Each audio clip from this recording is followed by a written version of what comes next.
On the last episode, we began in Wildspace, the astral ocean that connects every realm of the known multiverse. A place where flying boats replace spaceships because it's D&D, not Star Trek.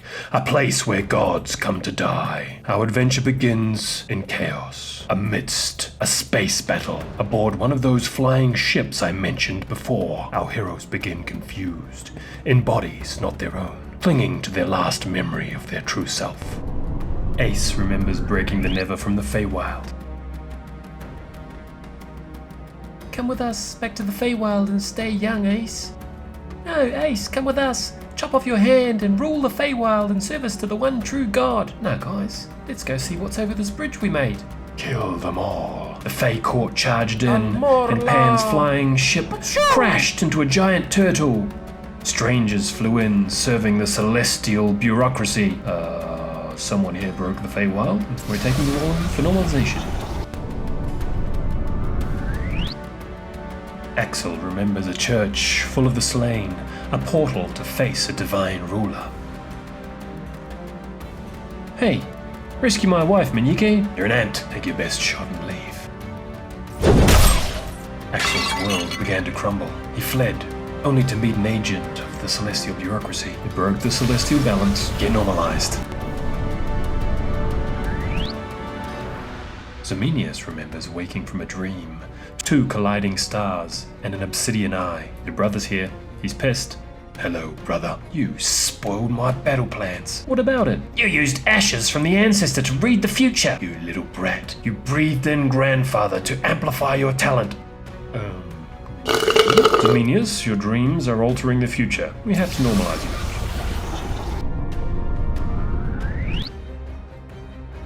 Dr. Carey remembers stealing the Ice Heart from a dragon's magma tunnels, a vital artifact that regulates the city's geothermal energy system. It's a desperate act, hitching it to one of the alien invaders' flying moth ships and flying it above the city, ruined by the giant vine stalks that ripped the city apart prior to their invasion. With a ragtag group of trainees, they fly the Ice Heart through the enemy fleet to freeze that is sucking the life from her world. Panic. Go to the bud. Dr. Carey, man. It's bad, man. The dragon has emerged. He's denouncing the Ice Heart's theft as high treason, and his twin sisters with him. Got grandfather on the phone here for you. I mean, the Admiral on the sending stone here for you. Carey, you did good. You bought us 100 years. But you'll be a villain. I gotta get you somewhere safe, kid. And, find a way to save us as soon as possible, please. Spider. No, just my imagination. No, it's a killer rabbit. No, just my imagination. Your head's stupid. The emotional pain. Look out, Kraken. That's no Kraken, it's my grandma. Just my imagination. Despite their confusion, our heroes fought the strange Reavers valiantly. They kept coming and coming.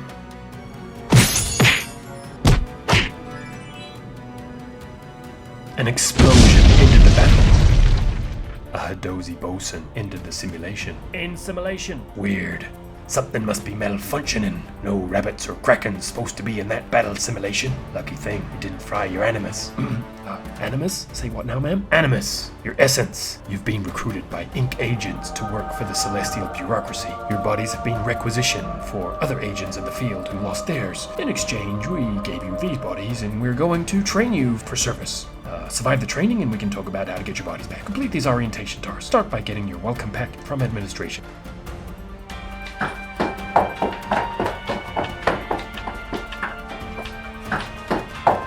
Green uniforms are for newbies. Red uniforms for cadets, like yourself. Go and change. Blue cap is for sailors. You'll need that on Skydock. Ma'am, deluxe pack? Oh, the deluxe pack? Lucky you. Enjoy. Weapons, armor, equipment, check, and way too much high-quality wine, check. The best bunk is clearly mine. Hey, Greenie, the bunk is mine. Is there a problem? Get punched, lion. Stand still, lion. Oh, a shame. Okay. Yes, enough lying about now. Chop, to the boat inspection. Flying boats are cool. Bit of an anticlimactic place to end things, Vip. Yeah, sorry about that, Zip, but it's 4 a.m. in Spain, so... All right. Excellent. Thank you, everyone on stream for joining us. Warm welcome to everyone here with us tonight for this D&D Spelljammer campaign, Astral Agents and Boats. We are roleINC, and tonight we're rolling through Wildspace once again. I'm your friendly rat bastard GM Kiwi, and let me introduce you to the crew. So, roll call. Agents on deck. Win, are you on deck? Hey, yeah, on deck. Wait, me. Hi. Yes, I'm also always Dr. Carey, who I play in this adventure. I play Carissa Tappinen, PhD. Dr. Carey is usually what people will go by. She was an elven scribe wizard. She was a professor at the Naval Academy of Dustveld. And as you just saw the fancy video, it's a volcanic world full of dragons and steampunk, neat-looking things. But in the heat of battle of warding off some invading aliens, she was snatched away by Ink, and she was placed into the body of a Thry-Kreen paladin. Just to know a little bit about Dr. Carey, she likes reading maps, and she likes having exactly 2 arms, she likes having exactly 1 mandible, and she likes having exactly 0 antennae. So these are important characteristics about her. Fantastic, thank you. Viz, are you on deck? Sir, yes, sir. Playing Zominius Solari IV, a Fire Genasi prince who was snatched from his luxurious life and placed into the rat-like shifter body of someone he doesn't really know much about yet. That's him. Excellent. Kabuki, are you on deck? Yes, I am here. I am playing Axel, a human barbarian from a medieval setting called Fantasia, who has like lots of magic, demons, divinity. He was a mercenary there, a bounty hunter, known as the Black Hunter for his attire and his massive black sword.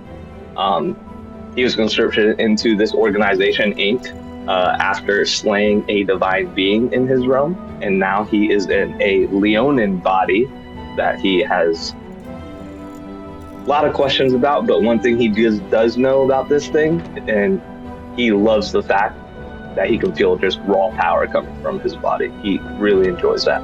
Beautiful. Goonie, are you on deck? Reporting in, Captain. I'll be playing Ace, a swashbuckling half-elf, recently from the Feywild after we broke it. He was a former lost boy, found himself in the body of a Githyanki in a strange world. It's bigger than he ever imagined. Beautiful. As you can see, we have a new agent on board with us tonight. An agent who was here amidst the chaos of the first simulation.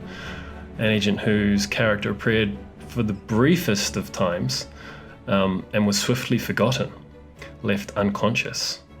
Boggs, welcome aboard. Let's return with Boggs' character to the chaos and confusion of the simulation battle for a moment.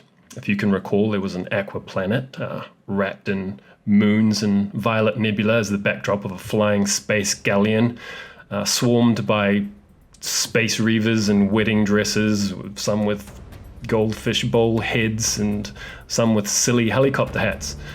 Amidst the smoke and splinter explosions, we return to another lost soul staring down at their body, not their own.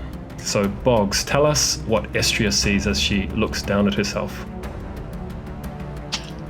Well, Estria looks down at herself, and instead of seeing a humanoid female body, she sees the body of some kind of birdman, it would seem. What should she be seeing instead of these bird-like features? Well, she normally would be wearing a duster, pretty dark, a little bit patchwork. Underneath, generally, just like dark clothing, usually a vest of some kind to hold additional ammunition. She was once a bounty hunter. She's not really sure how she got here, but we will find out shortly. Fantastic. As you remember what you should look like, your memory amidst this chaos brings you back to a moment in time, your last memory. It takes you to the corner of a noodle joint. In the corner of a busy noodle joint in a busy galactic dock, you know to be called the Rock of Braal. The place is packed. There's far too many eyes on you, but you have your bounty cornered at the table. Their thick legs are pinned beneath a battered table, scrawled with casual graffiti, and there's an uneasy truce between you and your bounty as you have your rifle pressed between his legs. The man's generous gut makes sure that he's unable to escape from that corner with any quick movements. You have cornered a man named Brigadier Bumblebee, once a terrifying INC agent, head of the military police wing, and now just an overweight Goliath in his filthy fatigues, stinking of malt skatchki, sprinkled with noodle juices from his meal that you interrupted, stripped of rank, and with a bounty of 2 stacks on his head. The rabbit noodle chef, however, has eyes on you and calls from the cooker. Hey, what's up, Doc? Any mess you make back there, you clean up later, you hear? Bring this noodle joint to life for us and tell us how you fit into the scene, how Estria fits into the scene. What are some of the things we might see in this place? So I'm thinking there's probably just shitty tables all over the place. Some of them have mismatched stools. Anything that's a booth generally has some kind of damage to the chair or the booth seats, whether it's a knife cut or a burn mark or something like that. I would also say that the bowls or the utensils are probably not in the greatest of shape either. Not as clean as they should be. Yeah, exactly. I feel like Astria would have tried to ideally get this guy in a corner, like you said, and just more or less block him off from exiting, and then she would have set up her trap, essentially. How does she kind of confront her bounties? Did she have a catchphrase, or how would she have come in and let him know that he was caught, so to speak? Well, it would really depend on what type of bounty it was. If they were dead or alive and she considered them dangerous, it would be more or less just gun to the back of the head saying, "Time's up." And then bang. If they were not as dangerous, she would attempt to bring them in, usually by just knocking them out to start with, and then when they wake up, explaining what's happening to them very calmly, very casually, while also aiming her rifle at them.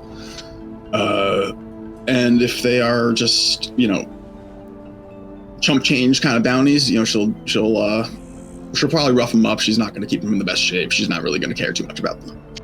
Gotcha. All right, so in this case, you've only been able to catch him in a very public place, putting you in a bit of a tricky position where it's not so easy to act, although you have the advantage. And Brigadier Bumblebee seems to realize this, and he licks his lips and says to you, "Heard about you. I heard you work for Chaos, hunting INC agents. I'm not with them anymore. They threw me away like dirty dishwater. You think they're gonna pay you and let you walk away? The 9 layers of hell will freeze over before that happens. What am I worth? A stack? 2? I'll pay you 3 today, as an advance. 3 more if you get a job for me done. And then you can turn me in and collect my bounty too. Just so long as the bastard who put me here out to pasture gets it first. I'd say that's a deal of a lifetime, even from this side of the table. What do you say, Estria?" Well, I'll tell you what. You do make a tempting offer. And I've never really been tempted by one of my targets. So, I'll make you a deal. Seeing as how And she's gonna like nudge him a little bit in the groin with her rifle. And then she's gonna continue. Make it 4 stacks right now. 4 when I get the job done. And I won't even turn you in. It'll take me a while to get that extra stack, but... He puts his meaty hand across the table. Sounds like a good deal to me.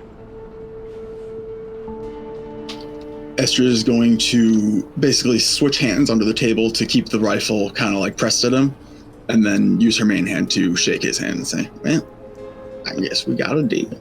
Okay, so, scene change. A month later, you've located your new bounty, assigned to you by Brigadier Bumblebee.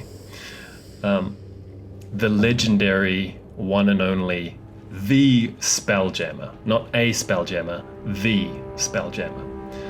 It is the largest ship known to exist in all of Wildspace. And you're closing in on it, flying in like a single-manned Spelljammer. And from a distance, this massive behemoth of a ship looks like a giant stingray. But even from a distance, you can see the tall towers of its ghost city are visible. You had to spread a lot of gold back at the Rock of Brawl, but it loosened a lot of tongues, and you had a lot of money available to you from the money put up front by the Brigadier. So you learnt a lot about this ship called the Spelljammer. Some claim that it's sentient. Some told you that it was the seed of a god. Others told the same story time and time again. Any who landed upon its docks became charmed, and each civilization who had attempted to claim its city as their own had fallen to ruin.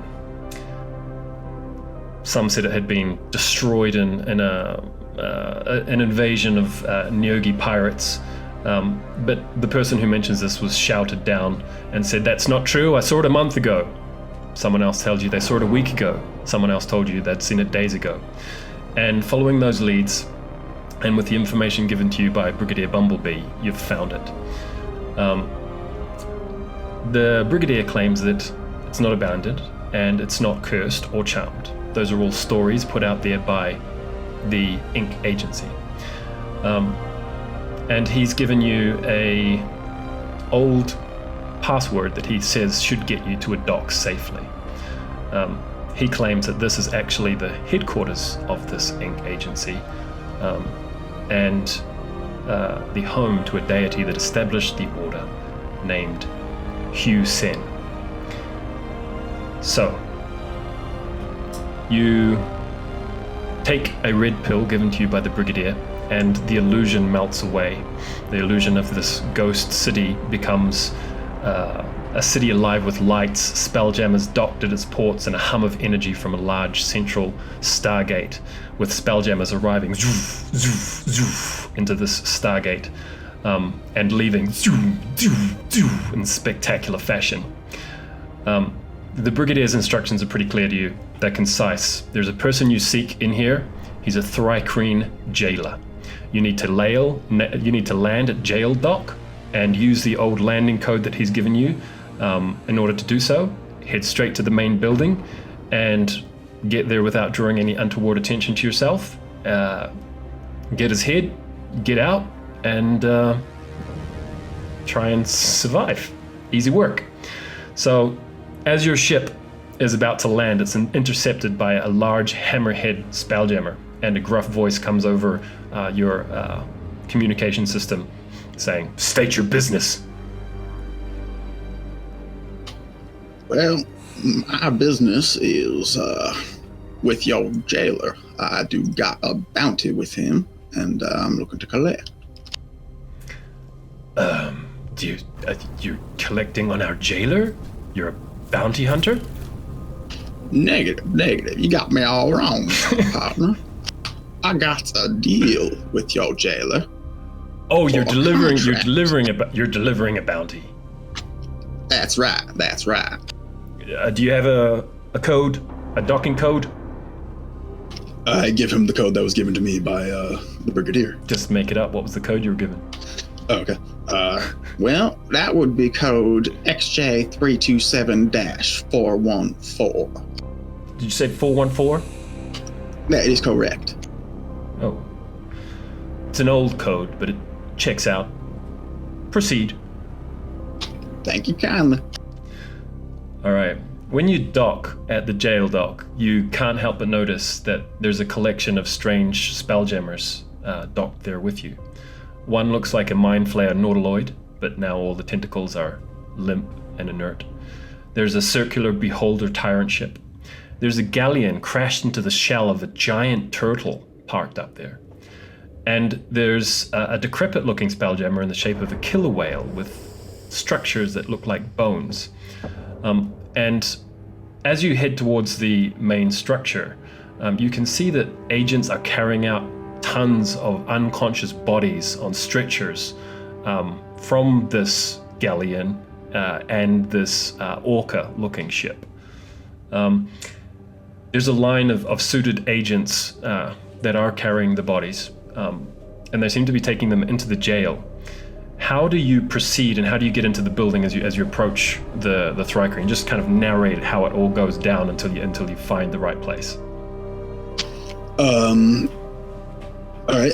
Is there anyone like that I could grab that's kind of like carryable for me? You notice that one of the stretchers has been momentarily like laid down, and there kind of is an agent that seems to be approaching and about to like pick it up. So are you gonna like fake that you're just carrying in one of the bodies kind of thing? Yeah. Okay, that works perfectly. No one seems to question that, and the guy even thanks you for your help and gets you straight into the jail. How do you find your way from there? I think Astral would probably seek out a guard and say, "Excuse me there, partner. I'm looking for your boss. Mind telling me where I might find him?" Oh, I can actually show you. And they very politely take you straight to the boss, not questioning how, who, or why you're there. So as you are led very politely through the jail, you pass through a passage where bodies are being laid out on slabs and descend to the cells. And in an antechamber at the bottom of the stairs, you come face to face with this very dangerous looking Thrycreen, who's much bigger than you actually expected. He's wearing a military vest, and 2 curved swords dangle from his waist. He stands up from the table, and on that table there's a hulking figure of a human barbarian who sits there bound, his face swollen and severely beaten. And the Thrycreen's eyes narrow, the air hums with bridled violence. His little mandibles tick, and you hear a voice in your head say, "Are you lost, miss?" Esther is going to respond to him with her voice and say, "Well, partner, I got someone on my ship that I think you might be interested in." The Brigadier's name was Bumblebee, right? Right. So I'm going to say, "You know a fella by the name of Brigadier Bumblebee?" Mentally you get the response, "Unfortunately, yes. What do you know of the Brigadier?" she's just going to look at him, and this time she's just going to think it and say, "I have a little surprise for you on my ship." You see his eyes flick over to the wall where there's like a collection of wanted posters. And you see it a second before violence erupts into the room. There's your picture. Chaos Hunter, Estria, wanted, dead or alive, reward, 3 stacks. You can't help but feel disappointed. 3 stacks should be much higher. But the likeness is really quite flattering. But as the Thrycreen whips out his swords and starts attacking you to be met by your counterattacks, blood, gunshots, wounds, both to and from the Thrycreen. 6 ink agents burst through the door and disarm both of you. One of them is a floating beholder wearing dark sunglasses on each of his eye stalks. And the beholder says, "The monkey knows I've been waiting to say this, you unsavory cricket, Agent Kahui.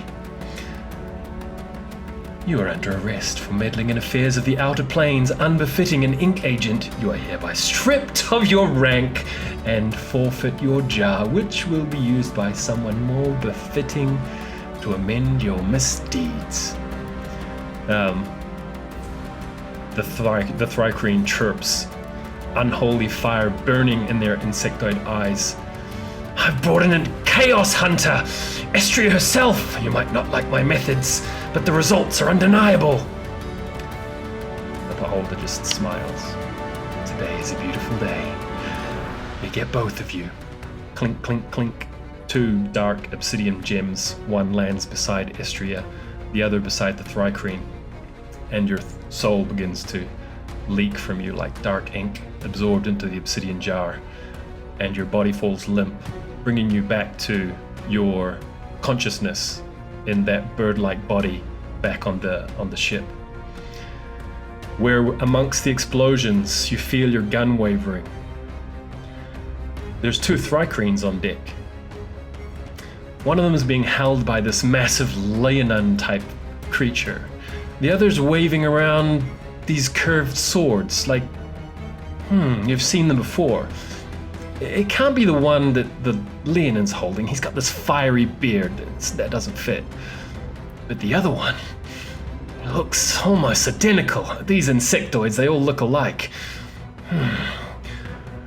Your aim lines up the Thrycreen, those movements. He's not fighting the same way, not the incredibly well-disciplined soldier that you fought in the jail. You feel your finger tighten on the trigger. That's not your gun. And all of a sudden, there's a massive, death-like figure standing right in front of you. A figure you've seen before in the depths of the Shadowfell. A creature from your nightmares. The gun jerks up. It misfires. It explodes in your face. You're thrown back, and your consciousness is lost as your body's tossed far to the other side of the deck. All of you might remember the crew member who tried to help and shot themselves in the face. Well, Hit me. So, you awake sometime later. The distant words of "in simulation" sounds from somewhere in the room. Your body won't move. You have the taste of burnt metal in your mouth. You can't find words, you can't move your muscles, but you hear some sort of discussion. "Animus, say what now, ma'am?" The conversation continues. You're just lying there behind some type of fandangled contraption with levers and bumps and knobs and buttons, bleeping lights. You hear a voice you've heard earlier in the day, you think, say, "It could have fried your animus. That would have been the end of you. No comebacks." The words ring true. You feel like something in the back of your head might have been damaged. Some of your memories perhaps lost forever? You're not sure, but right now your past seems shattered, broken, fragmented. Even that last memory doesn't feel like it was you somehow. But the newest memories are there. You start to remember you woke this morning naked on a slab of the bottling chamber in the Ink Academy. You gave some complaints about the loss of your own body, but you were met with the same monotone litany. The creators of all realms, the creators of the universes, the celestial bureaucracy have jurisdiction to commandeer your body for senior agents due to an interdimensional Omega threat level crisis. And so long as you were provided a suitable replacement, and an opportunity to enlist in the Interdimensional Normalization Corps. These actions are completely legal. The Academy, you remember, was carved into 1,500 foot tall obsidian rock that jutted out from the peninsula of the manta ray that you landed on. The city that is on the back of this place, the Spelljammer. You've had little time to properly observe your surroundings, but from what you saw when you landed, the city was a place that was alive and thriving with activity. While your mind continues to try and grasp what happened to you, you were escorted with your companions, who just walked out of the room, into this simulation chamber to calibrate the effectiveness and the completeness of the transfer of your essence into your new body. Something that Bosun Tarto described as your animus. Your body is not your own, but you feel you have not lost all of your abilities and your talents. You are yourself, and perhaps a bit more. And so now you lie on the floor, footsteps echoing away from you, listening to Bosun Tarto as he grumbles. And the words he says do capture your attention as you start to feel your body begin to be able to move. He says, This is troubling indeed. Someone has smudged these runes together. Who has been in here smudging ruins? Blast the monkey!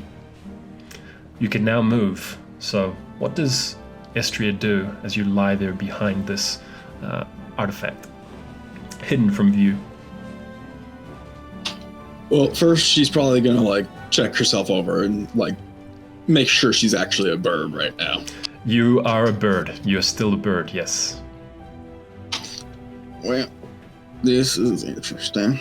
Is what she's going to whisper to herself as she kind of sits up and surveys the room.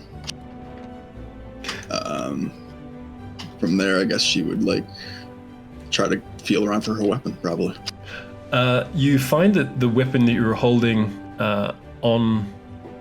in that simulation is not actually there. It was just part of the illusion that you imagined was functioning. You are in a green jumper suit, wearing a green cap and completely disarmed. And this monkey-like woman is across the room, staring very intently at these glowing ruins which are carved all the way around the circular surface of the room. And not noticing that you've just sat up, completely oblivious to you. Gotcha. There is an open door, and you're still hearing these echoing footsteps kind of trail off into the distance. Okay. Esther is going to kind of casually walk up to the door and peek around it a little bit. Just outside the door, you're looking into more corridors. You can see some guards dressed in purple suits, kind of at the far end of the corridor, talking amongst themselves in hushed tones. As you kind of stand up, your footsteps are noticed, and the bosun kind of jerks around and says, What are you doing standing around here? Why haven't you... Wait, where were you? Where'd you just appear from? Well, it would seem I was behind a device of some sort after I exploded a little bit in my face. Oh, explosions in your face. That's something's certainly gone terribly wrong here. This is troubling indeed. Well, the bosun walks right up to you, kind of eyeballing you nose to nose. Did you remember to clean your weapon before the fight? Son, I've been fighting a long time, and I always make sure my weapon's ready. Well, something went wrong, it was on your end, not mine. That may be true, but there was a moment there I wasn't sure if you're pointing at the guys you're meant to be pointing your gun at, or you're pointing your gun at your friends. Point your gun at the other guys next time, all right? Get on with your You need to catch up with your pals there, or you're gonna be late. Just as the bosun's like dressing you down, someone like pokes their head in the door with like a bucket of what looks like grey slop and like a paintbrush and says, Bosun Tarto, do you mind if I put up the posters in here? Oh, I don't care, just go ahead. And this guy comes in and starts like gluing up a big notice on the wall. Astral would like to take a peek at that notice while the bosun's distracted. Sure. The poster reads, warning. Due to recent thefts, security checkpoints are in operation throughout the campus. Failure to stop when challenged will result in disintegration. Astral is going to notice that note, and she's going to kind of blink, nod her head slightly, and turn to the bosun and say, are we done here, or do you still need me for something? Because I do believe I am needed elsewhere. You need to head down to administration and get your welcome back and get changed into the right color suit there. All right? So, off you go. Run on, cadet, or you'll be late. Well, I suppose I should hurry then. And she's going to casually walk out of the room. All right. So, sometime later, Esther will arrive panting at Skydock, having traversed several checkpoints where she's been body searched for any hidden items, much to her annoyance, and comes to Skydock now wearing a red jumpsuit and a blue cap, the correct combination of clothes, just as a group of cadets wearing the same type of jumpsuits are coming off a large hammerhead ship, guided by two gnomes in purple suits. The gnomes kind of look at Estria's arrival with like an eye roll, like, oh, I'm sorry, says one. You're gonna have to have your friends explain. We're not doing that. It's our lunch break. We're on a lunch break. And they just kind of like walk off, leaving there standing with your companions. Just as we have now the full group united, is there any events that any of you would like to quickly recall to the group that you think are interesting things that need to be checked out? Or would you like to just proceed now to talk amongst yourselves and decide on your next orientation task? Events that we've already experienced while being on the station? Anything that you want to recall that we might not have been, like small details from the last session that you think should be remembered or maybe investigated that you want to bring to the group's attention? Well, are we alone? Did those gnomes storm off? They did. They stormed off. They're going on their lunch break. Hey, wait, we got a chance here. Could we talk for a second, actually? Can we help you? She asked that. It's just she looks over to Estria. Can we help you? Well, I don't know exactly. Can you help me? Whoa, hold on a second. That bird-like creature looks a bit familiar.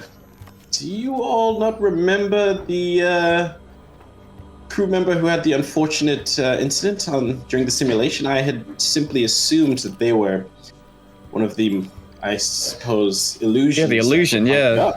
But was that you? Do you remember that happening? I do remember that. And I do remember waking up there, not being in the place I was. Wait, so they brought one of us to this place and let one of us shoot ourselves in the face and then let you just lay there for hours on end? This is what I wanted. Okay, you're fine then. Come here. I wanted to listen. Does this place seem a little crooked to you guys? Have you thought about what's going on right here? Like, okay, look. We were kidnapped against our wills.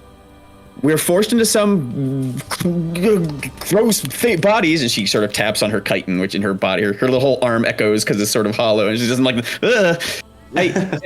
We're put into these bodies because it's their biggest bad. They haven't explained this. The cadets are like sociopaths. They just run in, they run out, they try to start fights. And I just saw when we were on the decks just now. I saw that guy that everybody said was so great, Captain Earl. He was taking bribes. Okay, we've just seen nothing but crooked. Have you thought about this? Would Astria remember, like, her dealings, let's say, with Ink? There's certain broken memories of your past, but at the moment, you can decide how fragmented those are. That's a personal choice for you. All right. I'm just gonna say it's more of like a gut feeling than actual memories, and I'm gonna kind of respond with, well, I ain't exactly sure about that, but something tells me that's more common than you might think. Oh, terribly common. As someone who's dealt with large, powerful organizations for all of his life, it's not unusual. In fact, I would say it'd be unusual for the opposite to be true. There's corruption everywhere, dear Doctor. This is good? It's good that we were kidnapped? It's good that we're corrupt? I wouldn't say it's good, more natural. In fact, makes me feel a bit at home. Home? Oh, so you're not from here. Oh no. Are any of us from here? I assumed from confused expressions. Most of us, I have no idea where this is. I'm starting to get an inkling, but I'm from a place called the Tetrarchy. Have any of you heard of it? Negative. Actually, when I look up, is it open air above us right now? It's like a semi-opaque dome almost. So you get a sense of what is out there, but it's not a clear view. It's kind of like looking through a smoky glass, so to speak. So you get the sense that the one thing you can tell is that it looks like you're moving at incredibly fast, like as you look up and look at that, it's like your brain almost feels like, I don't know how good your character is with vertigo, but the speed that it seems that the lights are moving past, that it's terrifying. Gonna make it awfully hard to find the North Star that way, though. Oh boy. Okay. No, I'm not from. This whole space. This whole spaceship thing. This is a week ago. Is the first I ever heard about any of this stuff. Yes, space. I'm still not even quite sure. Are we up in the sky? Is that where we are? Well, I imagine things will continue to reveal themselves. But before any of that, perhaps we should all introduce ourselves briefly to our new friend here. What is your name? Well, you can call me Astria. Astria. What a delightful little accent you have. My name is Zominius. You can call me Zozo if it's too much of a mouthful. Thank you kindly. I'm Dr. Carey. Pleased to meet you. It seems like you're wearing the same combination of colors we are. Someone told you about disintegration and all that. All right. That they did. Did you pick a bunk? Did you see my stuff? I hope you didn't mess it up. I tend to keep to myself. Oh, Don't good. you worry about that. Bless you. Bless you. Oh, you'll get along with Axel then, I think. Oh yes, I'm Axel. Out of there. Extend my hand. It's frankly a little moist, and I say, "Hi, I'm Ace. I like your feathers." Astria goes to extend her hand, but then realizes, like, wait, I'm not exactly sure which part is my hand yet. And she's It's okay. It's okay. We'll figure it all out. We're still learning. Yeah, I don't know. Yeah, this is a little strange here. It has been for all of us today. Wild day. You could So- say that. Dr. Carey, you said you saw someone taking a bribe. Do you think that's something we should look into further? I mean, having a little dirt on one of the captains couldn't. Yeah, well, hurt. that's sort of what I wanted to talk. Yeah, I didn't want to, those gnomes seemed awfully huffy. I didn't want to upset them. You want me to fight him? Well, maybe. Maybe. Do you think you could take him? Of course. Okay. Well, I think having better evidence right now. They're never going to trust someone with a hat like this on. But I just all these hats. Dreadful fashion-wise. So, I'll say that. just so you, as you're talking about the person who was witness taking the bribe, whose name was Earl, Earl is still on Skydock, involved in the unloading of a ship. So he's about a minute walk away from where you're now standing on the docks. I assume if you actually try to start something, you'll be disintegrated. Yeah. There are an awful lot of rules around this place. I think perhaps we should start with non-violent approach. Perhaps a little, little investigation, a little conversation. Well, you guys seem to think that corruption is so common, so maybe you guys would have a better. Maybe you guys are the right ones to talk to him. Then I don't. Smugglers they don't show. I don't deal with them. Yeah. So can you tell me again what you saw? You saw him taking a bribe? Yeah, they're unloading. Actually, could you remind it? Earl was a hobgoblin. He was unloading from some other group of some ship. Could you remind us what was? Absolutely, yes. So what you witnessed was Earl, the hobgoblin mentioned, seemed to be handing over a sizable sum of money. You saw like a platinum pieces were involved, and to one of the people unloading the things on the dock, and he was slipped in a kind of like sneaky kind of way, some sort of bottle which he tucked into his uniform, and then things proceeded onwards. It was something that just caught your eye, but you noticed that there was an intent to hide that, so to speak.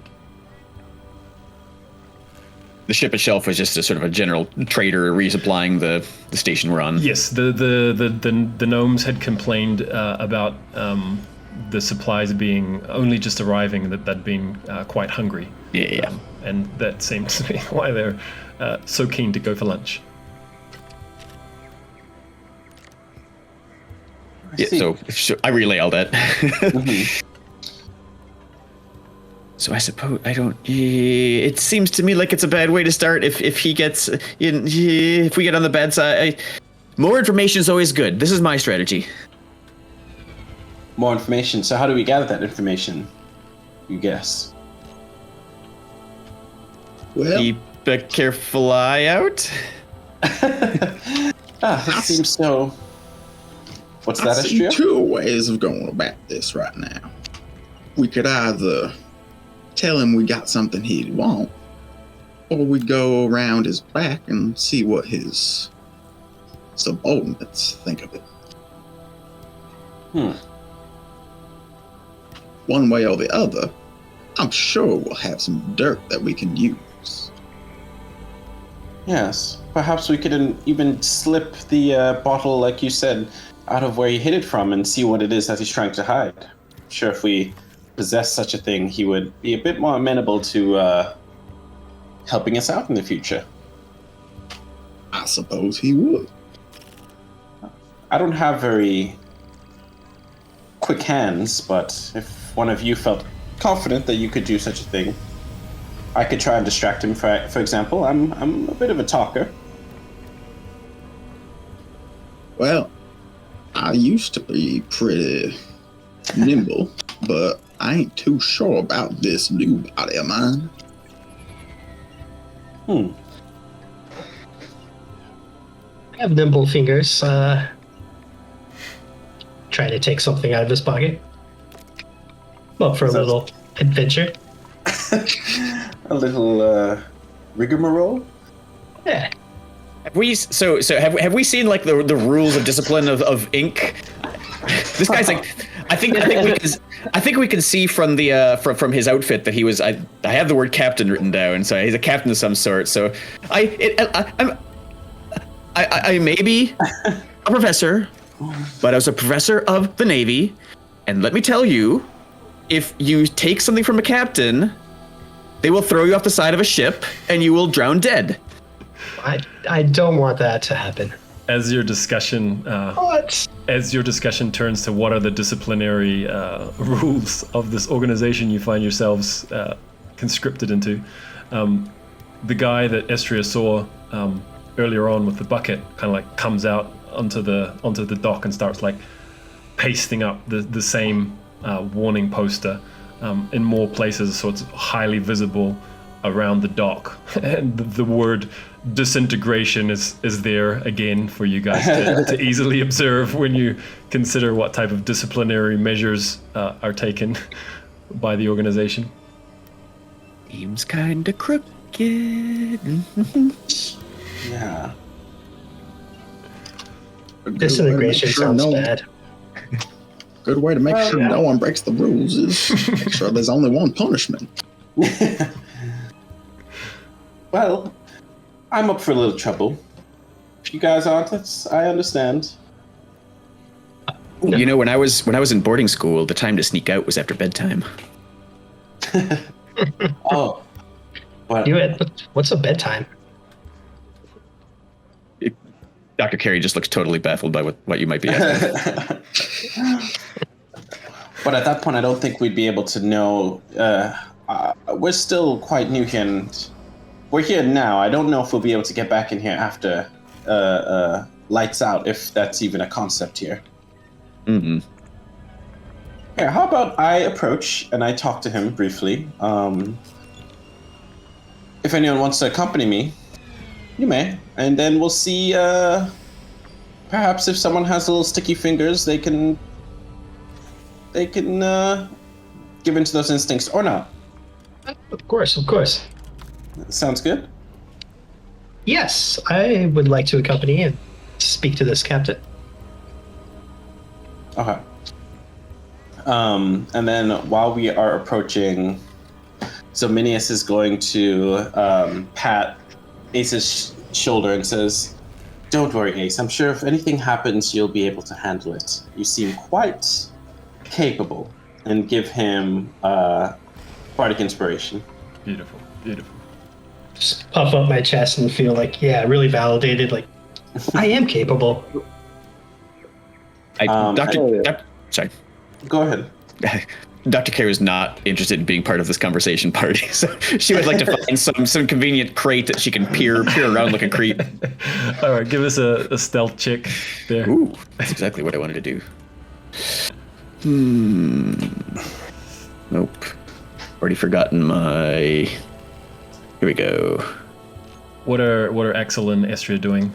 Just kind of like standing around gawking, or? All right, I rolled a 16. Found a good place. Very nice. I guess Axel is just going to find a place to watch from.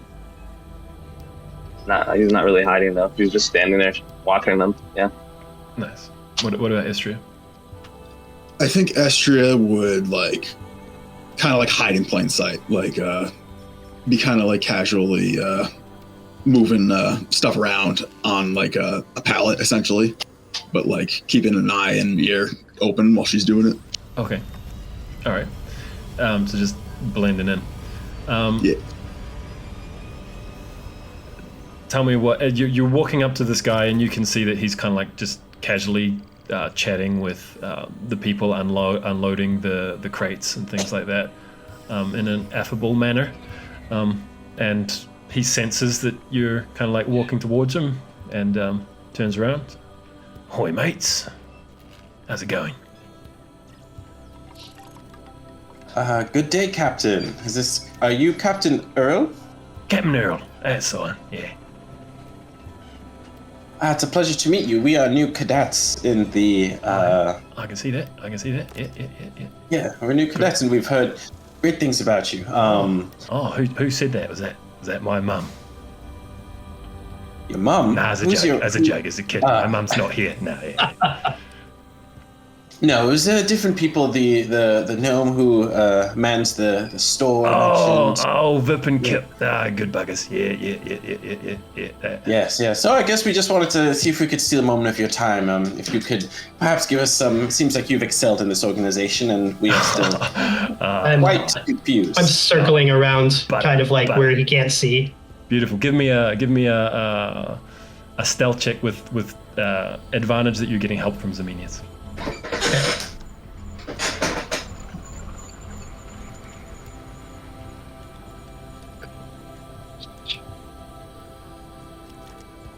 Here it goes. All right. All right. Like a shadow. All right. So. Sorry. How did Zemenius continue the conversation? Oh, he's yeah, we're quite new to this organization, and if you could just give us some tips into how to survive and thrive here. We're still quite confused, as you might guess. I'm not sure how you entered Inc., as they call it. It's all about your company, mate. Get a good company. Got to be brothers, got to be sisters side by side, and just look out for each other. Really, just you're family. It's what it's all about. So making a little family and having each other's backs. Really, it's how I do it. My crew, they're my family. I put my life on the line for them, and I trust they'll do the same for me. Yeah, that's what I'd say to you. Just as he's busy talking, I'm reaching out for where we think the bottle is. We're gonna try to slip it out. Yeah, sleight of hand check with yep. So reaching in very casually, slowly as he's talking. Let me make that check for you, and let's add 5 to it. All right, so I'll use the bardic inspiration. Okay. Seems like. Does he have advantage? Yes, he's got advantage. So let me make another. Oh damn. He hasn't been noticed anyway. The conversation with Zemenius has his attention wrapped, and you feel your hand slide inside his jacket pocket unnoticed, and you have the bottle tucked away just as he kind of notices your presence, but not notice that you took anything from him. He's like, oh yeah. Yeah, just... It's Yankee. Here to learn. Had some bad experiences, sorry. Go I don't even know what they are. I'm just here to learn. Mean buggers, yeah. Like cutting throats and, ripping out guts and all sorts of stuff. It's horrible. Sounds horrible. Gross. Not all of them. They stop, make judgments. I'm sure there's some good ones too, like yourself, right? Yeah. I'm not about ripping up. No. You look like a good, honest fella. Yeah. Yeah. All right. So. Well, we have somewhere to be.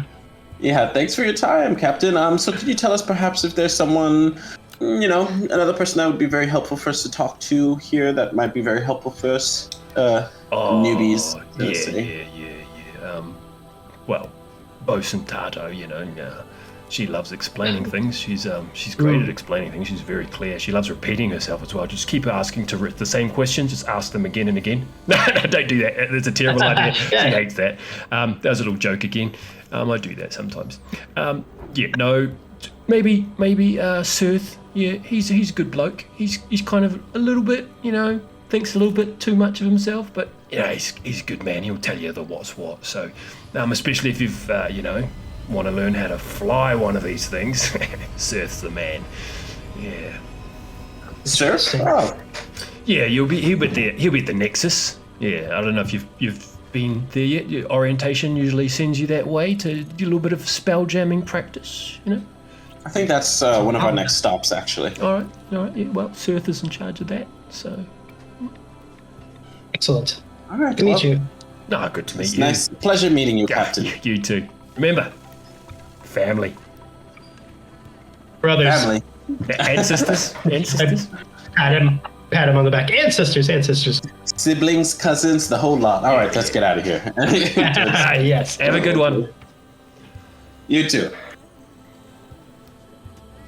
They walk away. Okay. So yeah.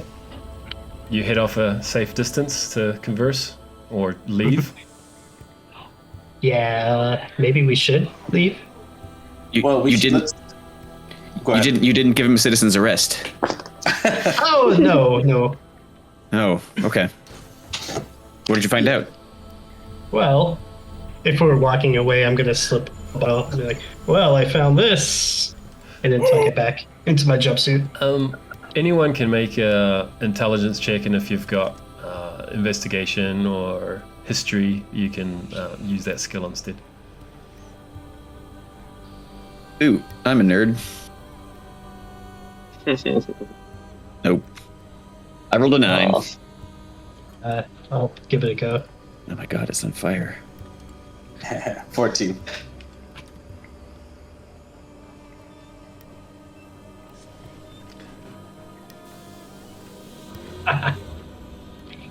It's a bottle, guys.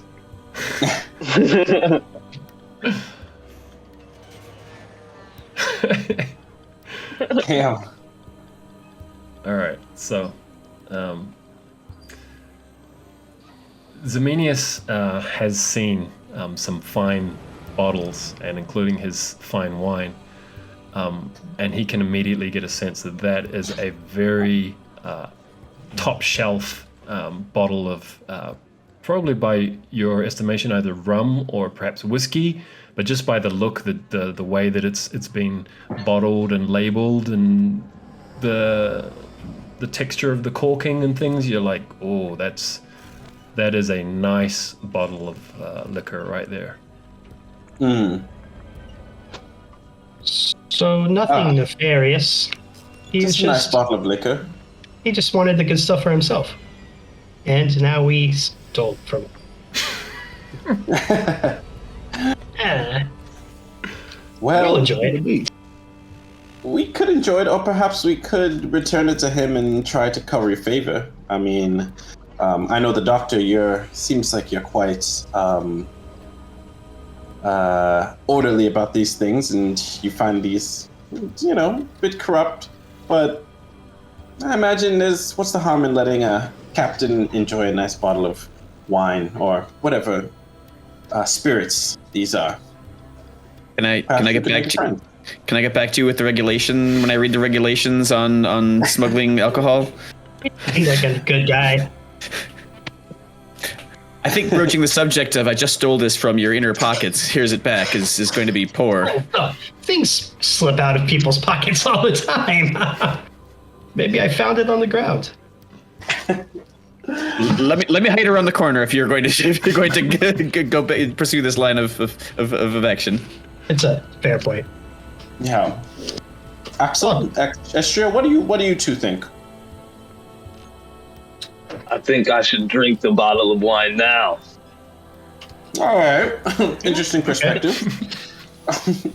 Well, I suppose if we're looking to curry favor, since I haven't interacted with him yet, I could always take the bottle back to him and say, "Excuse me, I overheard one of your workers say he managed to snag this from your possession, and I just wanted to return it to you. Polite and such." Or we could share it around in the bunks with the other cadets. We could curry do favor that way. well. Oh, the feisty girl who tried to fight the big guy. She may have been withdrawing from something. Good. We could also report him if we wanted to go the snitch route. But seems like the least fun way to go about this, don't you think? I would agree. Agreed. I think now's not the opportune time. Hmm. Well, let's be clear then. Yeah. I'd like to return it and try, I guess, to lie about it, or at least at least try to navigate that conversation. But it's up to, I won't do that. I mean, Ace has possession, so I think he's the one to make the call. Yeah, it's whatever you'd like to do. I'm up for returning it. He seems like a nice. And it's good to have friends when we You're right. when you don't know anybody. It is good to have friends, and I'm sure you'll be very effective at making him see, the harmless little prankster attitude that you seem to have about you. It's quite charming. Yes. And with that, he'll give him his last bardic inspiration. All right, so I'm just gonna walk back in, full of swagger, right up to him and say, Captain Earl, as we were leaving, I saw this bottle rolling across the floor, and I thought this is something befitting a captain. And I just wanted to bring it to you. I don't know where. He checks his pockets. He's like, that was rolling across the way now. It was on the floor. I almost tripped on it. It's some kind of hazard. All right, go ahead and make a deception check for me. Got it. Ooh. +7. Goodness gracious. All right. I must have. Yeah, there must be like a hole in this pocket in here or something like that. That fixed itself. It was yours? It was mine. It was mine. Nah, it's yours. What? Nah, it's yours. No, I couldn't. It's totally not yours. This is too good. It's totally mine. You're always joking. That's why I knew you were the guy to bring this. He snatches it back off you. Just he's like, okay, off to my training. I don't know whose this is. I mean, it might be mine. It might be mine or yours. I don't know. Maybe it's mine. Might be. Mine. But I'm just gonna put it in my pocket for now, right? And got it. Find a safe place for it, right? And we don't of course. We don't talk about this to talk about what? What? Who would I talk to? I don't know anybody. Just the bottle rolling across the dock, right? Yeah, for sure. Could happen to anyone. All right.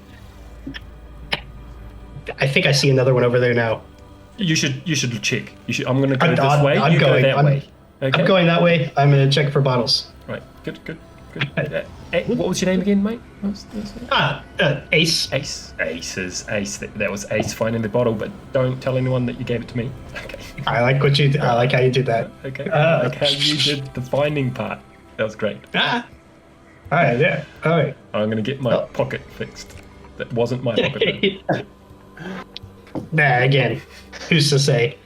And I just salute kind of weirdly and turn around and walk away. As well. Like, okay. Thumbs up. He walks off the other direction, even though he's like got nowhere to go. I'm sweating a little bit as I walk out. All right, we're good, guys. It looked very uncomfortable. It was. Good. Yeah. Very impressive, Ace. Very impressive. Thank you. He plays the pan flute, and he's got a smooth tongue. I try. I think we'll be good friends, Ace. All right. I think me and you will get up to some trouble. All right. So, your orientation tasks. Yeah. Yes. Can we get that list back as we check the paper? Okay. We've collected our welcome pack. Got the welcome pack. Quarters. Ship inspection, which you just did. I just did. I think Zominius had this list. I forget. There's Dr. Yeah. So Carrie's looking over her shoulder. Oh, were we gonna split up for this one? And she points because there's the Spelljammer, which suggested that only some of us could do that. Some of us gonna go do this, and some of us gonna go do this other thing. Which I guess she points at the weaponry. Was I think the idea? I think that we've done the weaponry. So the last thing is just us, the casters, have to hit up Spelljammer Nexus, and then we all go to the gymnasium assault course. That's the one. Oh, so we're gonna have an audience. So an audience. Okay. Yeah. Do you have performance anxiety, Doctor? I've totally steered these ships before. I was very excellent at it. But then you have a huge advantage on me. I do indeed. Here we go. And she sets off to walk, I guess, 10 flights of stairs again. Yeah. The Nexus is not too far from the Skydock. 2 flights down, basically. Yes. You're walking into a rather exclusive training area designed for the spelljamming cadets, those who will sit within the helm and become almost part of the ship and control it through the astral sea and Wildspace. This area has a laboratory.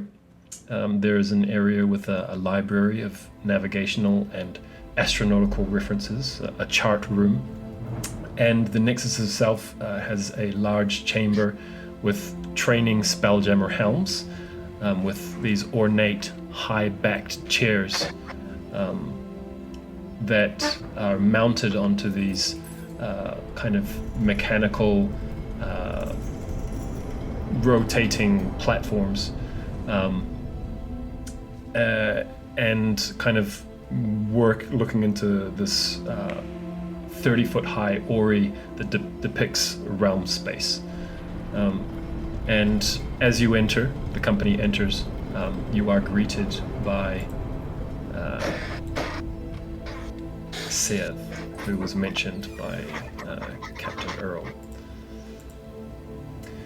A stunning-looking human who is dressed in fine robes, and their hairdo is just absolutely the perfect shape, not a hair out of place.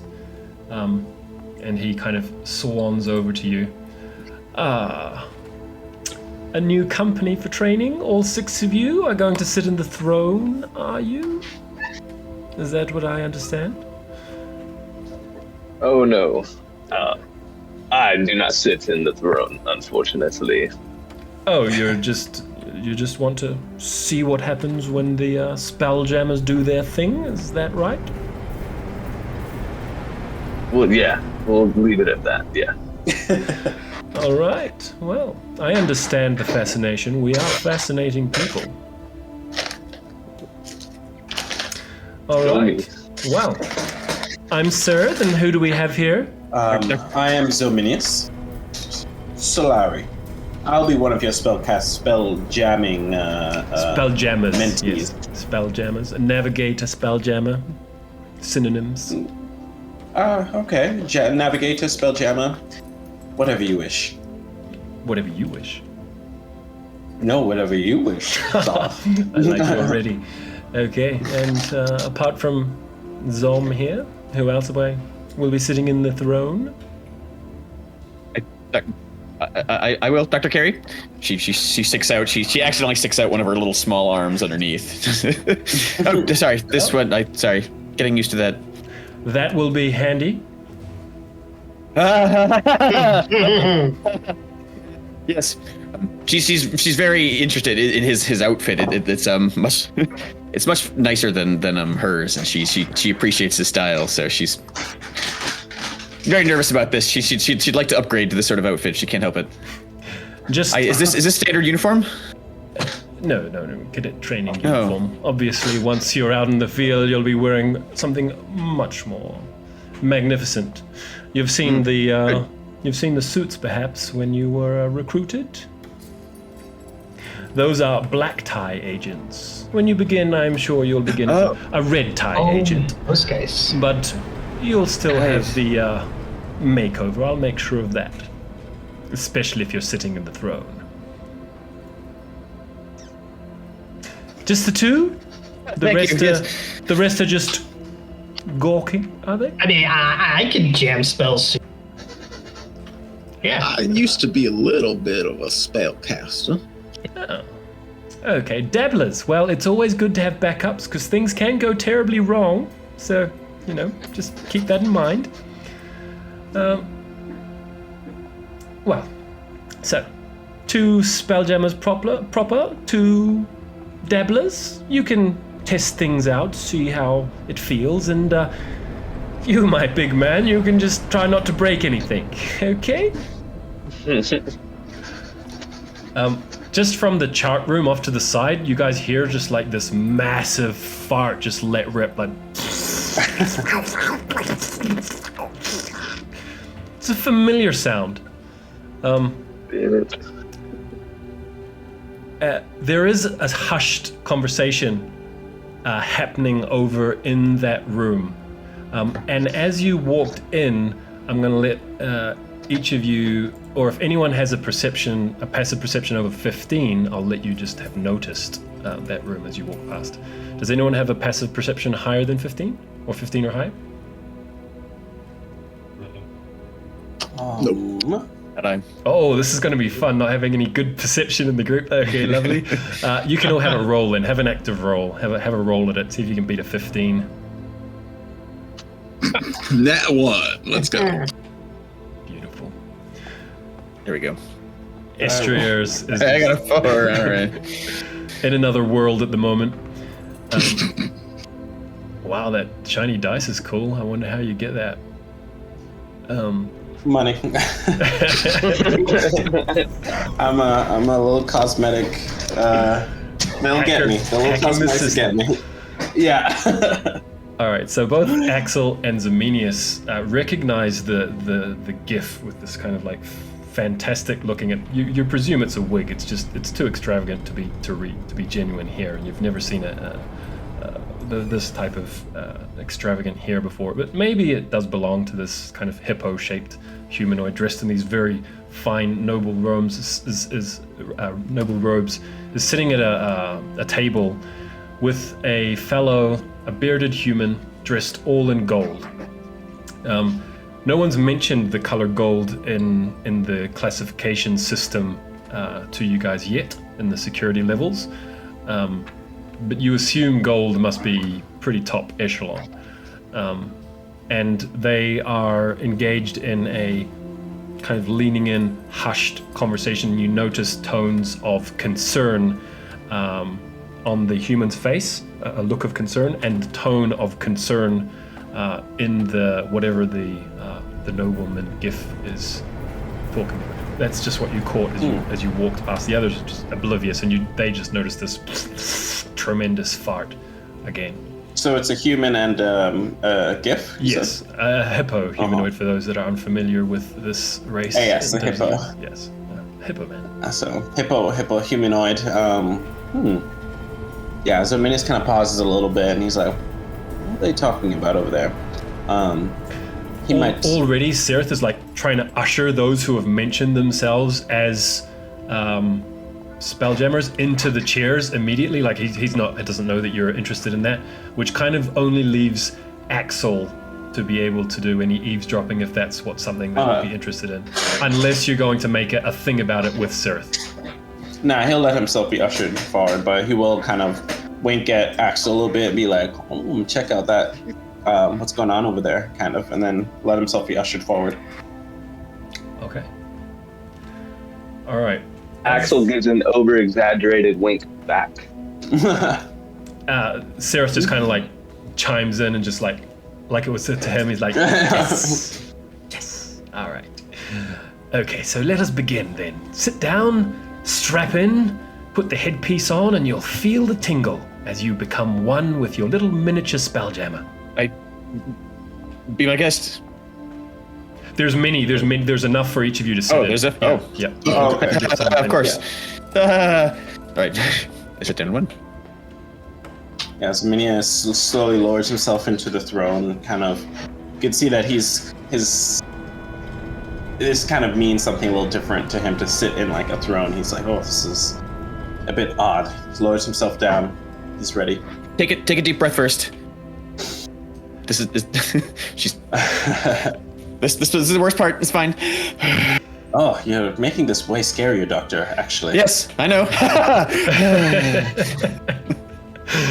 You feel your kind of perception change to the be able to like see inside this little miniature ship that you can now feel that you're in control of, and you can change, like if you wanted to look from the ship, you could look from any part of the ship and kind of focus your attention there and not see through your own eyes. it's kind of jarring almost to have your own eyes open, and as soon as you kind of close your eyes, it's much easier to move the ship because your eyes aren't messing with your other neural messages. Sereth kind of like leans into Zemenius, like way too close, way too comfortable, kind of almost like an arm up on you. Very, very familiar, and says, the first thing you will need to know is that a spelljammer creates its own gravity. The larger the spelljammer, the greater the gravity, which creates an air bubble. And that's what keeps your crew alive, you see. And the more crew you have on the ship, the faster the air depletes. The more rancid it gets, the sicker the crew gets, the faster things go wrong. So, the first thing we'll be practicing is docking your little miniature ship at one of the asteroids. Any other larger bodies in Wildspace where you dock will replenish the air on your ship. This is key information to surviving in Wildspace. So he gets you to just like navigate your way, your little miniature ship, up towards around the Ori. Like there are some like floating like asteroids in amongst there, and the first little task is to dock your spelljammer there. So use your spellcasting modifier to make a roll to see how quickly and efficiently you're able to master the spelljammer and do that. And I'll get each of you to describe, based on your roll, how that kind of looks. Make a roll of what, sorry? Whatever your spellcasting modifier is. Oh, I see. Yeah. Rolling like garbage today. I got a 9. Nope. It didn't roll Did in not the roll box, at all? so you can roll again. Just forget that. What happened? Okay, well, I'm doing it eventually. All right, 15. Much better. We're doing it. We're doing it. Oh, the magic dice. It failed me. It's just an 11. Or maybe failed me. I don't know. It's fine. We all start somewhere.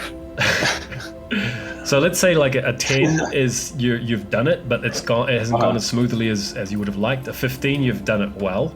Done it with a high level of efficiency. Okay, so just take a moment, each of you, to just describe how well your spelljammer floats around trying to dock at these little floating asteroids. I guess I'll go first. This is like an asteroid field. They're just like some little, it's just like toys floating around like an Ori. They're like, they've made like certain things for you to be able to move these miniature spelljammers in like giant Lego ships almost, for you can go to certain places and follow his tasks.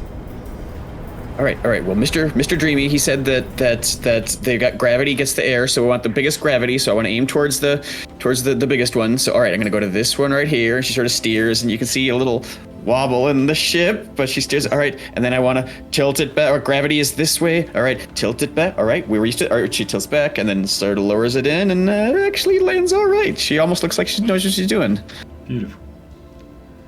Yeah, so Minius is definitely like, you see him really focusing, maybe for the first time since you've met him, and he's like, his eyes are kind of narrowed, he's breathing deep, and the ship is like wobbling and it's moving around, and at one point it looks like he almost loses control. He's like gripping the sides of the throne. He's like, come on, lovely, come on. And it slowly finally wobbles down, kind of almost like a falling leaf, and then lands on the asteroid. He's like, ah, there we go.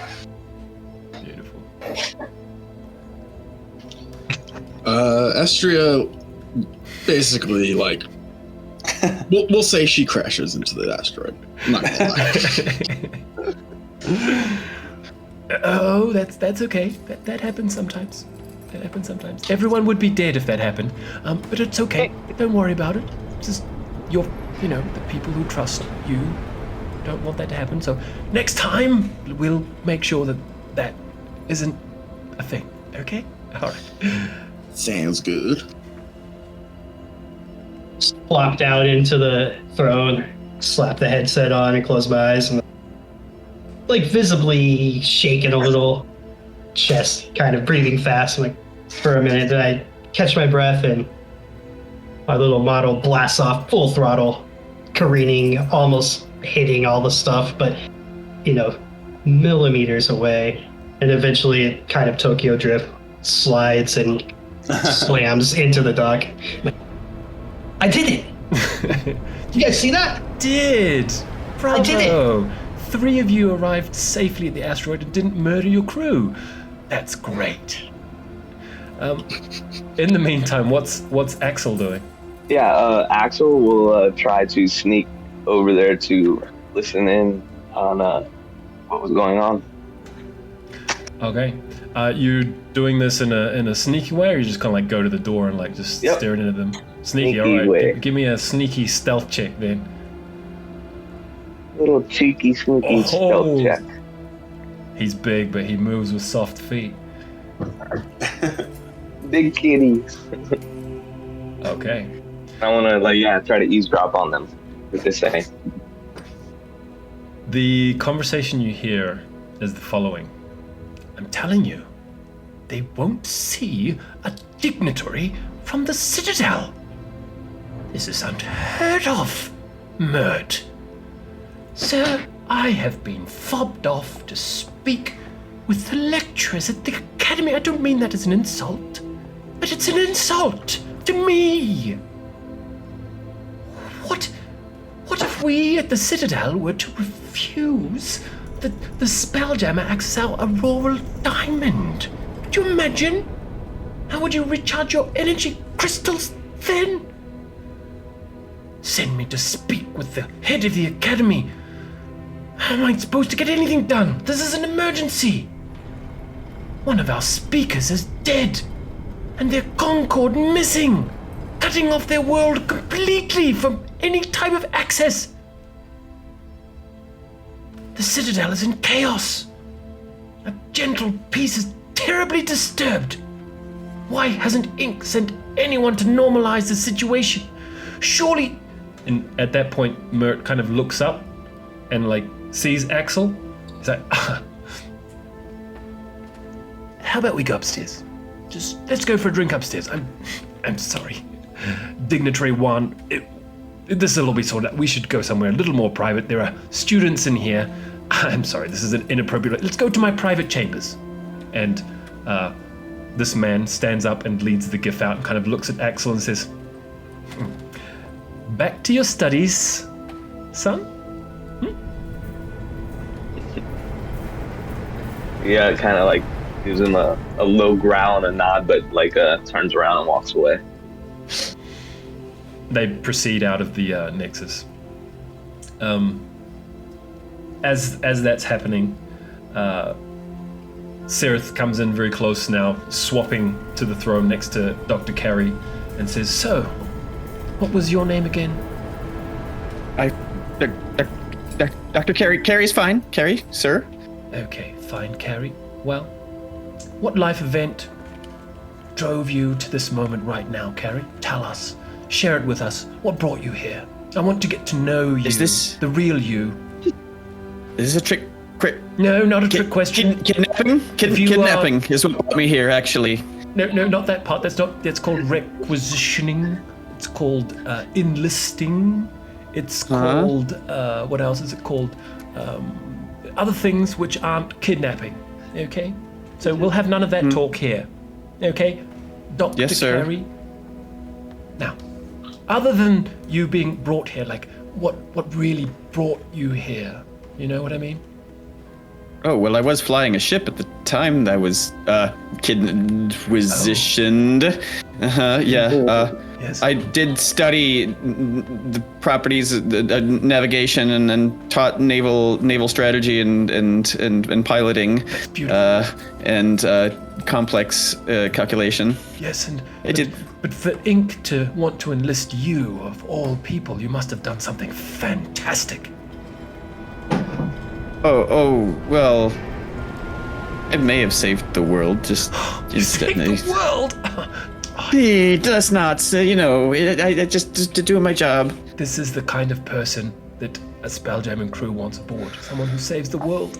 Oh, that's a beautiful thing. Thank you. Yeah, you. Sorry? Oh, you. She puts her hands, all 4 hands on his nice coat, and they linger there just a second too long. Okay, just that. Don't want to stain it. That's very valuable. Is that what I do now? Oh no. I'm not sure. So, Seth kind of like whisks around and lands on Ace's chair and says, "So did Tato explain you will be working for the creator gods?" Yes? Really? Creator gods? No. That's the celestial bureaucracy. That's what they are, you see. Beings so ancient, they've always been there, some say. Like, they just were. And they're the ones who made the gods. Can you believe it? Like, if we're working for the gods who made the gods, that makes us more important than the gods, don't you think? I follow your logic. Right. Yes. Right? Pretty Why cool. would the god who made the gods need somebody to do anything for them? Couldn't they just will it? No, they want? no, it's much more delicate than that. Humanoid affairs. You see, it's much easier for us to understand the way things need to work. So I'm nodding like I understand, but I totally don't. Anyway, enough of such questions. Right, your next mission. I want you to take your spelljammer around the Ori 3 times. It's a race. Go. Race? Ori? The thing floating up there in the air that you're... Floating thing, got it. Oh, man. Boo. Crit. 25. Did you say we need multiple rolls? Just one.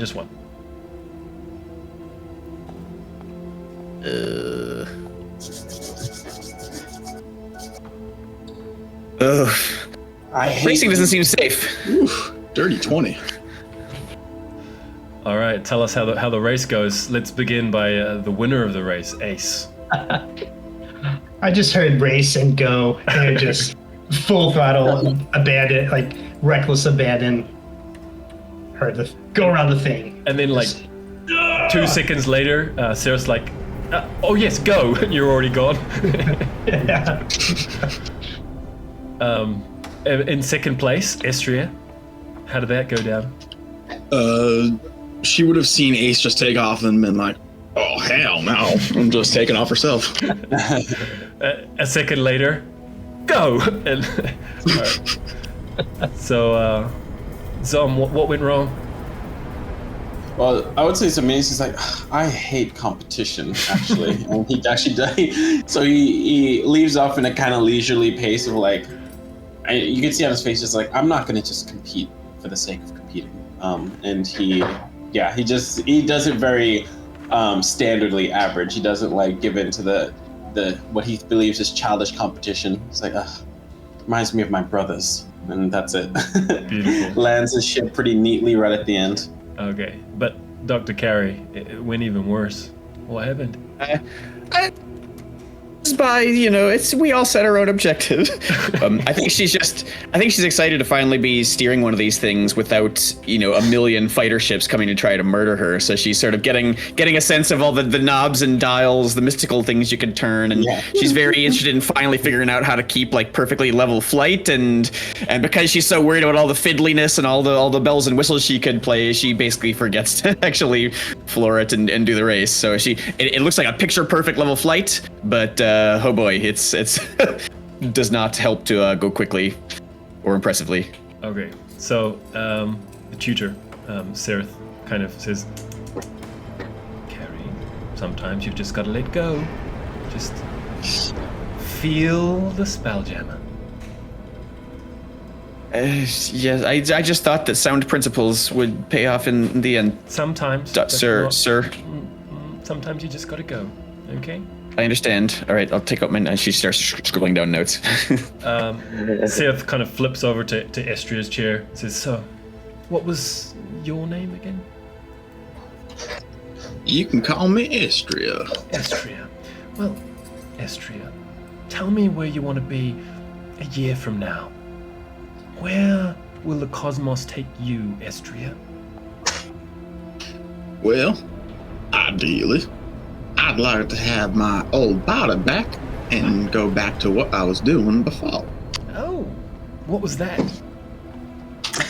I ain't rightly sure, but I do know I liked it. Well, I'm sure the disorientation will all start pulling those things back together in time. Don't you worry. And if you do an amazing job, reconstitution of your former jar is always a possibility. Not one that the Ink Academy likes to make an easy task, but achievable. Carrot on stick. Original jar. Gotcha.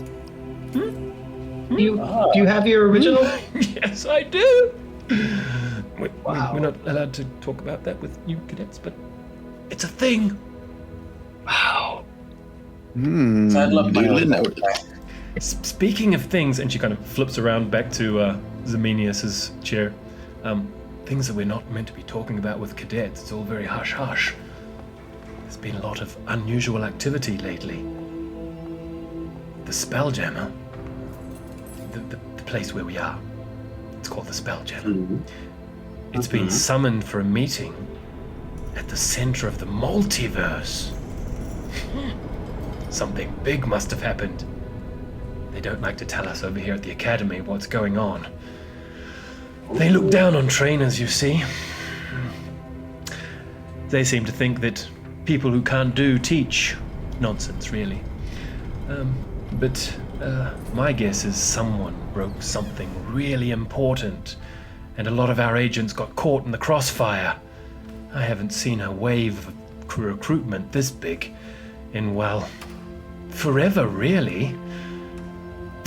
Okay, next thing, I need for you to find the green dock and land neatly next to the other Spelljammers without crashing or hitting anything on your way. Go. Best landing gets the bonus points. Points.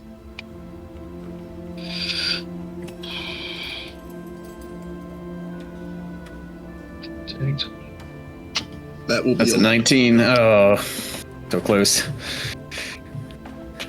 Damn. All right, those are some fantastic landings in general. Yeah. Only one was kind of rocky. Estrid, do you want to just tell us the bumpy landing there? Your fellow teammates have done it beautifully. Yours wasn't quite as smooth. What happened? I think Estria was probably trying to go into a certain area, and then she noticed like someone else is going in there. She's like, "Ow, dang it!" And then went into another part, and like another person's going in there. She's like, "Dang it!" And then she finally went to a third one, and the last person was going in, and she's like, "Well, ain't this? Dang it!" And then she finally lands, and it's not on an actual like place. It's like just outside of it. Nice. As you all have landed, you find that Seth is now sitting next to Ace again. And Seth says, "Something inside your mind is holding you back, Ace. What is it? Speak, let it out, or it might poison your ability to fly. What is it that holds you back, Ace? What's this trouble I sense within you?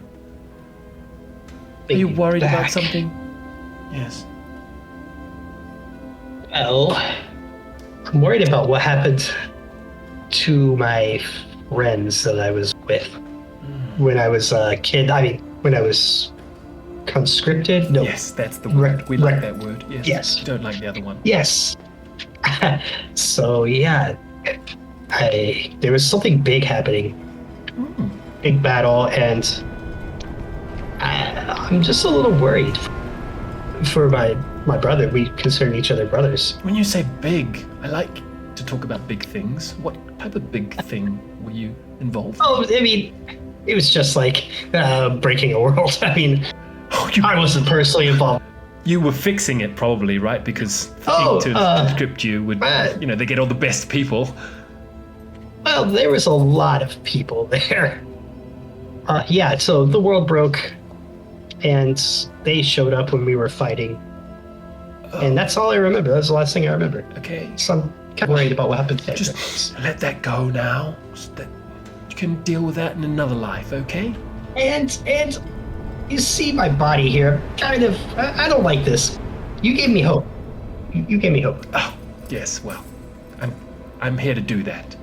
Okay. All right. So, Dominius, I want to know about you. Tell us about your past.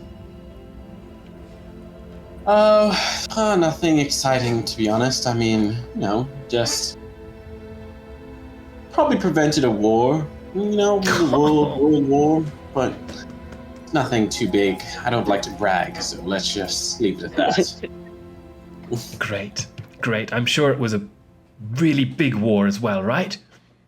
It would have been. Yes. Hopefully it will no longer be. That's the hope. Fantastic. And you there, the big lion. Who do you think did it the best? Who would you like to fly with?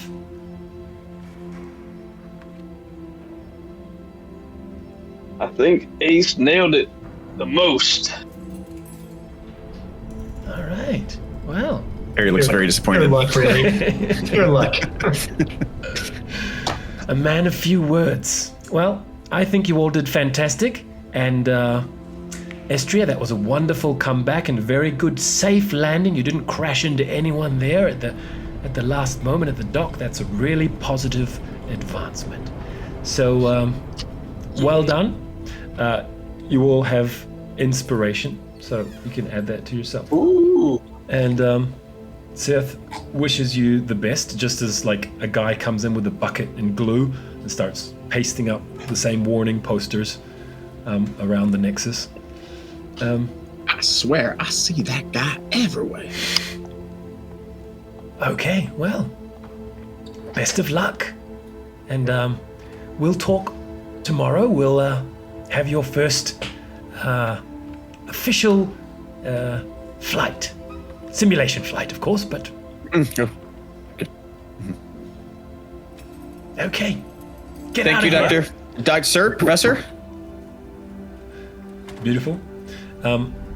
Viz, is that you needing to go? Yes, actually, yeah. I need to bounce. This is like a nice moment. In that case, we're going to take a break here for 5 to 10 minutes. I'm going to readjust the cameras and everyone can have a stretch biology break. And we'll be back in 10 minutes. All right, bye, guys. Later, Viz. Have fun. Great session. All right, see you later. Good session.